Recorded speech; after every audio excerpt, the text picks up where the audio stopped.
Hello guys, welcome to another video. दोस्तों, आज हम एक और स्टोरी को ट्रांसलेट करने जा रहे हैं और हमेशा की तरह मैं इसे हिंदी में ट्रांसलेट करूंगा।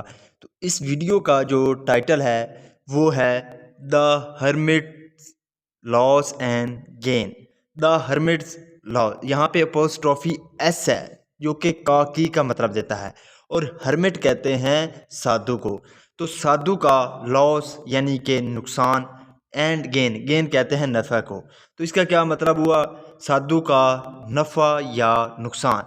तो ये था हमारा टाइटल। इसको मज़ीद पढ़ते हैं। A long time ago in the kingdom of Gaya. A long time अगो का मतलब होता है कुछ समय पहले। इन द किंगडम, किंगडम कहते हैं राज्य को, तो राज्य में ऑफ गाया, तो गाया के राज्य में कुछ समय पहले देयर लिव्ड आ ब्राह्मण कपल। देयर लिव्ड तो रहता था, अ ब्राह्मण कपल, कपल कहते हैं जोड़े को, तो एक ब्राह्मण जोड़ा रहता था। इसका क्या मतलब हुआ कि कुछ समय पहले गाया के राज्य में ब्राह्मण कपल रहता था। द मैंस नेम, यहाँ पे अपोस्ट्रॉफी एस है जो कि की का मतलब देता है। ये आपको याद रखना है कि जब यहाँ पे अपोस्ट्रॉफी एस हो तो उसका मतलब जो होता है वो हमेशा के की का होता है। तो द मैंस नेम, तो आदमी का नाम वाज था भगवान दास, तो भगवान दास था आदमी का नाम। एंड हिज वाइफ्स नेम, और उसकी बीवी का नाम, यहाँ पे भी अपोस्ट्रॉफी एस है। तो आप समझ गए होंगे कि इसका क्या मतलब है। तो बीवी का नाम क्या था, वाज चंपा, तो चंपा था।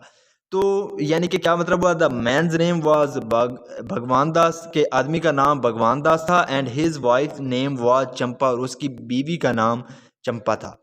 A son was born to them, a son एक बेटा, वाज बोर्न टू देम, तो एक बेटा उनके यहाँ पैदा हुआ। They named him Uday. They name का मतलब होता है नाम रखना, तो यहाँ पे सेकंड फॉर्म है नेम्ड, तो उन्होंने उसका नाम रखा उदय, उदय नाम रखा। Uday was a very intelligent and smart boy. Uday था अ वेरी इंटेलिजेंट, इंटेलिजेंट का मतलब होता है जहीन, तो जहीन था। एंड स्मार्ट, और होशियार बॉय लड़का, यानी कि होशियार लड़का था। तो इसका क्या मतलब हुआ कि उदय जो बहुत जहीन और होशियार लड़का था। एंड ग्रीव अप का मतलब होता है बड़े होना, तो वो बड़ा हुआ। टू बिकम अ हैंडसम, तो एक हैंडसम यानी कि खूबसूरत। An intelligent young man, intelligent यानी कि जहीन, यंग मैन यानी कि नौजवान। तो उसका क्या मतलब हुआ कि वो एक बड़ा हुआ, एक खूबसूरत और जहीन नौजवान के रूप में वो बड़ा हुआ। But as fate would have it, लेकिन एज फेट, फेट कहते हैं मुकद्दर को, किस्मत को, तो किस्मत वुड हैव इट, तो यानी कि ये किस्मत थी। ही सडनली, वो अचानक से, सडनली का मतलब होता है अचानक से। कॉट एन इलनेस, तो वो क्या हो गया, इलनेस यानी कि इलनेस बीमारी को कहते हैं, तो वो बीमारी ने उसे पकड़ लिया या वो बीमार पड़ गया। एंड डेड, और वो क्या हो गया, मर गया। डाइड का मतलब होता है मर जाना, तो वो मर गया। Great was the grief of both the parents. Great of was the grief, grief का मतलब होता है दुख या गम, तो बहुत ज़्यादा गम था ऑफ बोथ दोनों को, द पेरेंट्स यानी कि जो वालदैन थे, जो वो ब्राह्मण कपल था उनको, यानी कि बहुत ज़्यादा जो है वो दुख था, उन्हें गम था। दे वर इनकंसोलेबल, इनकंसोलेबल का, दे वर इनकंसोलेबल, इनकंसोलेबल का मतलब होता है गमगीन हो जाना। तो दे वर वो थे इनकंसोलेबल गमगीन, तो वो बहुत गमगीन थे। Win the time came, win जब, द टाइम केम जब वक्त आया। टू करीमेट, करीमेट का मतलब होता है चीता जलाने का, या करीमेट का हम दफन के रूप में यूज़ करते हैं कि दफन का जो मामला होता है वो। उदय मोटल, तो उदय जो उदय था उसकी मोटल यानी कि जो मैयत थी उसका रिमेन्स, मोटर रिमेन यानी कि उसकी जो मैयत थी उसको जो है उसको दफन करने का या उसे जलाने का वक्त आया। The parents were even more full of सोरो। द पेरेंट्स यानी कि जो वालदैन थे, even more full of Soros, तो वो बहुत ज़्यादा गम में थे, यानी कि जब वो चीता जलाने का वक्त आया तो वो जो उसके वालदैन थे वो ज़्यादा गमज़दा थे। They cried and cried till their cries attracted the attention of a hermit sitting in meditation some distance away. Meditation.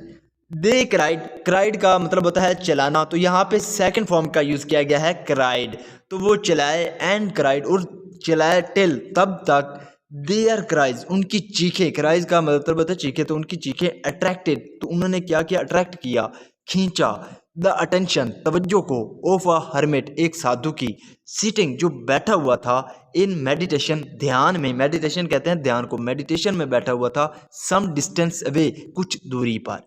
तो इसका क्या मतलब हुआ, they cried and cried till, यानी कि वो चिल्लाए तब तक चिल्लाए, their cries attracted the attention of a hermit sitting in meditation in some distance away। तो इसका क्या मतलब हुआ कि वो चलाए, इतना चलाए कि उनकी चीखें जो हैं वो एक साधु की जो अटेंशन है उसको यानी कि खींच लिया। वो साधु यानी कि मेडिटेशन कर रहा था, ध्यान कर रहा था कुछ फासले पर। यूजिंग हिज पावर, अपनी पावर को यूज़ करते हुए, अपनी ताकत को यूज़ करते हुए, the old hermit divined that the parents were crying so inconsolably because of the death of their only son. The old hermit जो बूढ़ा जो हर्मिट था यानी कि साधु था, डिवाइंड उसने पता लगा लिया डैट के द पेरेंट्स वर क्राइंग के जो पेरेंट्स हैं, वालदैन हैं, वर क्राइंग वो रो रहे हैं, सो इनकंसोलेबली यानी कि बड़े ही गमगीन तरीके से, बिकॉज क्योंकि किसकी वजह से, बिकॉज ऑफ डेथ यानी कि डेथ की वजह से, मौत की वजह से, ऑफ देयर ओनली सन अपने एक लौते बेटे के लिए। यानी कि जो वो साधु था उसने अपनी पावर के ज़रिए से ये पता लगा लिया कि जो वालदैन हैं वो यानी कि बड़े गमगीन तरीके से रो रहे हैं अपने बेटे की डेथ की वजह से जो कि एक लौता था। ही डिसाइडेड उसने फैसला किया, डिसाइड का मतलब होता है फैसला करना, तो उसने फैसला किया डैट के हिज सोल जो उसकी आत्मा है, शुड इंटर, उसे क्या शुड का सेंस होता है चाहिए था, चाहिए यानी कि तुम्हें वहाँ जाना चाहिए, यू शुड गो देयर, तब हम यानी कि शुड का इस्तेमाल करते हैं। तो हिज सोल उसकी आत्मा को शुड इंटर, तो इंटर यानी कि दाखिल होना, तो यानी कि प्रवेश कर देना चाहिए, दाखिल हो जाना चाहिए, द बॉडी ऑफ उदय, तो किसकी बॉडी, बॉडी कहने के शरीर को या जिस्म को, जिस्म में ऑफ उदय, उदय के जिस्म में। तो इसका क्या मतलब हुआ कि उसने he decided that his soul should enter the body of Uday, उसने फैसला किया कि उसकी जो आत्मा है वो उदय के शरीर में दाखिल हो जाए। The old hermit first cried very bitterly, the old hermit यानी कि जो बूढ़ा साधु था, फर्स्ट यानी कि पहले क्राइड वो चीखा, वेरी बिटरली, बिटरली का मतलब होता है फूट फूट कर रोना, तो वो यानी कि फूट फूट कर रोने लगा। दिन फिर ही लाफ्ड, लाफ का मतलब होता है मुस्कुराना, हंसना, तो यहाँ पे सेकंड फॉर्म का यूज़ किया गया लाफ्ड, तो वो फिर वो हंसा, अलाउड यानी कि ज़ोर से, एंजॉय खुशी में, यानी कि फिर वो खुशी से ज़ोर से हंसा। एंड ले डाउन, और ले डाउन का मतलब होता है यानी कि लेट जाना, तो वो लेट गया। एंड हिज सोल, और उसकी जो आत्मा है, लेफ्ट हिज बॉडी, तो लेफ्ट का मतलब होता है छोड़ देना, सेकंड फॉर्म है, तो उसने छोड़ दिया हिज बॉडी उसके शरीर को, यानी कि वो नीचे लेट गया और उसकी बॉडी जो आत्मा है उसने उसके शरीर को छोड़ दिया।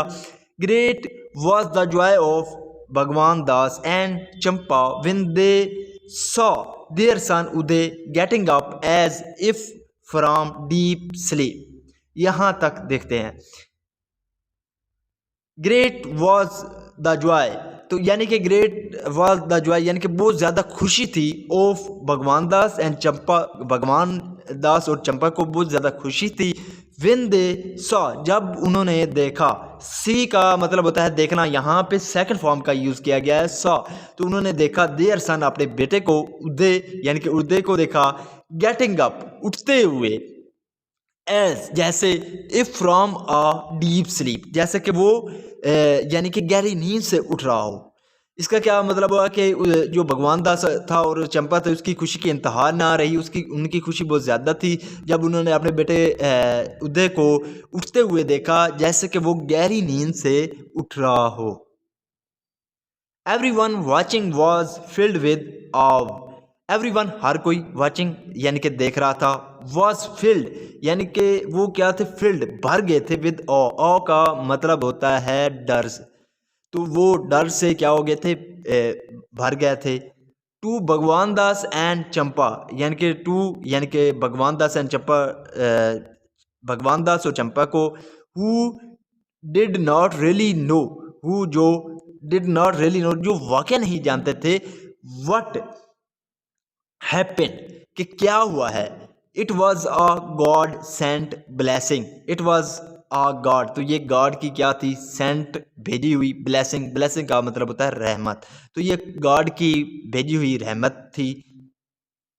With this Betal turn to king Vikram and asked, with this, इसके साथ, बेताल टर्न, टर्न का मतलब होता है मुड़ना, तो बेताल मुड़ा, टू किंग विक्रम, तो किंग विक्रम की जानिब, एंड आस्क्ड और पूछा, टेल मी, मुझे बताओ, ओ वाइज किंग, ओ वाइज का मतलब होता है बुद्धिमान, यानी कि अक्लमंद, तो बुद्धिमान राजा, मुझे बताओ, why did the hermit first cry and then laugh, why did, क्यों, द हर्मिट यानी कि जो साधु था, फर्स्ट क्राई, पहले वो रोया, क्राई का मतलब होता है रोना या चीखना, and then laugh, why did the hermit first cry and then laugh, why did, क्यों, द हर्मिट यानी कि जो साधु था, फर्स्ट क्राई, पहले वो रोया, क्राई का मतलब होता है चीखना, रोना, एंड देन लाफ, और फिर हंसा, यानी कि इसका मतलब क्या हुआ कि why did the hermit first cry and then laugh, के जो साधु था वो पहले चीखा, चिल्लाया और फिर हंसा, ऐसा क्यों हुआ।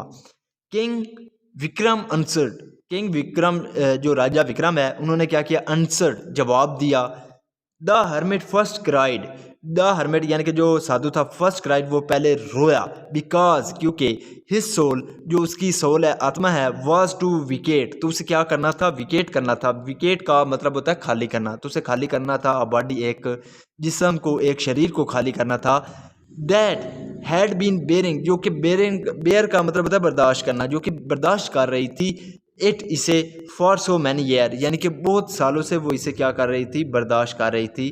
तो इसका क्या मतलब हुआ कि किंग विक्रम ने जवाब दिया, the hermit first cried because his soul was to vacate a body that had been bearing it for so many year, कि किंग विक्रम ने जवाब दिया कि जो साधु था वो पहले इसलिए चलाया क्योंकि उसकी जो आत्मा है उसको शरीर खाली करना था, जो कि बर्दाश्त कर रही थी इसे, शरीर, इस शरीर को बहुत सालों से। The hermit loft with Joy, the hermit यानी कि जो साधु था, लॉफ्ट यानी कि वो, यहाँ पे सेकंड फॉर्म है लॉफ्ट, तो वो हंसा, विद जॉय, खुशी से, बिकॉज, क्योंकि, ही वॉज हैप्पी, क्योंकि वो खुश था, डैड के, his soul was getting a strong young body again, his soul यानी कि जो उसकी आत्मा है, वॉज गेटिंग, वो ले रही थी, अ स्ट्रॉन्ग, एक मजबूत, यंग बॉडी यानी कि एक नौजवान शरीर, अगेन, दोबारा से, यानी कि उसने कहा कि जो साधु था वो खुशी से इसलिए जो है वो हंसा क्योंकि वो खुश था कि उसकी जो आत्मा है उसे एक बार फिर मजबूत और नौजवान शरीर मिल रहा था। वेरी वेल आंसर, यानी कि बहुत ही अच्छा जवाब, O king Vikram, O king राजा विक्रम, सेड बेताल, बेताल ने कहा, you are really a very discerning king, you are a very really, यानी कि तुम बहुत ही वाकई ही बहुत डिजर्निंग, डिजर्निंग का मतलब होता है अक्लमंद यानी कि बुद्धिमान, किंग, किंग राजा, तो तुम वाकई ही बुद्धिमान राजा हो, बट आई फील, लेकिन मुझे लगता है, you know too much for your own good, तुम जानते हो, टू मच बहुत ज़्यादा, फॉर यूर ओन गुड, अपने अच्छे के लिए, मुझे ऐसा लगता है कि तुम अपने अच्छे के लिए बहुत ज़्यादा जो है वो जानते हो, डैट इज़ वाई, इसलिए, you keep closing me repeatedly, repeatedly का मतलब होता है लगातार, तो तुम लगातार मुझे क्या कर रहे हो, खो रहे हो, लूज़ का मतलब होता है खोना, तो लगातार तुम मुझे खो रहे हो। सो सेइंग यानी कि ऐसा कहते हुए, बेताल स्लिप्ड अवे, स्लिप अवे का मतलब होता है भाग जाना, फरार हो जाना, तो जो बेताल स्लिप्ड अवे वो यानी कि चला गया या भाग गया, to the banyan tree, banyan tree कहते हैं बरगद के पेड़ को, तो बरगद के पेड़ से वो क्या हो गया, फरार हो गया, and King Vikram had to turn back, तो जो राजा विक्रम था उसे क्या करना पड़ा, हैड टू टर्न बैक, उसे वापस मुड़ना पड़ा, टू बिगिन, शुरू करने के लिए, his task, all over again. तो अपने काम को दोबारा से शुरू करने के लिए वापस मुड़ना पड़ा। So this is the video guys. अगर आपको पसंद आई हो तो इस वीडियो को लाइक कर दे, चैनल को सब्सक्राइब कर दे, ताकि इसी तरह की आने वाली वीडियो आप तक पहुंचती रहे। दोस्तों इस चैनल को ज़रूर सब्सक्राइब करें, इस वीडियो को ज़्यादा से ज़्यादा शेयर करें, ताकि इस चैनल को हम 2-3 दिनों में मोनेटाइज करें। सो अगर आपको ये पसंद आई तो ज़रूर इसको शेयर लाइक करें। Have a nice day, good bye.